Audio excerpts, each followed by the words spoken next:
এইভাবে ঢ্যাঁড়স রান্না করলে আজ থেকে কোনো বাচ্চাই আর ঢ্যাঁড়স খেতে না করবে না। নমস্কার বন্ধুরা, আমার চ্যানেল রকমারি প্রণালীতে সকলকে স্বাগত জানাই। সর্বপ্রথম নিয়েছি আমি ঢ্যাঁড়স এবং ঢ্যাঁড়সগুলোকে মিডিয়াম মাপের করে কেটে নিয়েছি। দুটো আলু নিয়েও আলুকেও ঠিক ঢ্যাঁড়সের মাপেই কেটে নিয়েছি। কড়াইয়ে দিয়ে দিলাম প্রয়োজন মতো সর্ষের তেল। তেলটা গরম হয়ে গেলেই দিয়ে দিচ্ছি ঢ্যাঁড়স।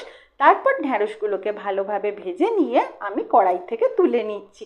ঢ্যাঁড়স তুলে নেবার পর কড়াইয়ে আরও একবার দিয়ে দিচ্ছি অল্প পরিমাণে সর্ষের তেল। তেলটা গরম হয়ে গেলেই ফোড়নের জন্য দিচ্ছি লাল শুকনো লঙ্কা, একটা গোটা তেজপাতা এবং গোটা জিরে। ফোড়নটাকে হালকা করে নাড়াচাড়া করে নিয়ে দিয়ে দিচ্ছি আগে থেকে কেটে রাখা আলু। আলুগুলোকে ব্রাউন করে ভেজে নেব। একটা পেঁয়াজ, একটা কাঁচা লঙ্কা এবং 2-3টে রসুনকে আমি আগে থেকেই কুচিয়ে রেখেছিলাম, সেটা দিয়ে দিলাম।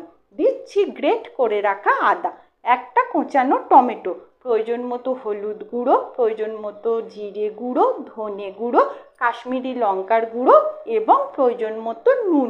নুন দেবার পর সমস্ত মশলাকে ভালোভাবে কষে নেব যাতে মশলার কাঁচা গন্ধ চলে যায়।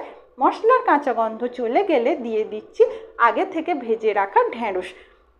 ঢ্যাঁড়স দিয়ে সব কিছুকে আরও একবার ভালো করে মিক্স করে নিয়ে মিডিয়াম ফ্লেমে অন্তত 4 থেকে 5 মিনিট মতো আমি রান্না করে নেব যাতে ঢ্যাঁড়স এবং আলু ভালোভাবে সেদ্ধ হয়ে যায়।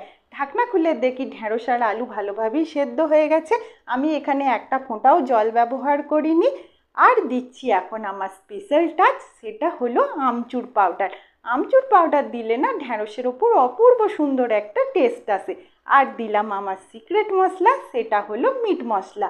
মিট মশলা এবং আমচুর পাউডার দিয়ে আরও 1-2 মিনিট মিডিয়াম ফ্লেমে কুক করে নিলেই মুখরোচক ঢ্যাঁড়স ready. Just prepare it and enjoy.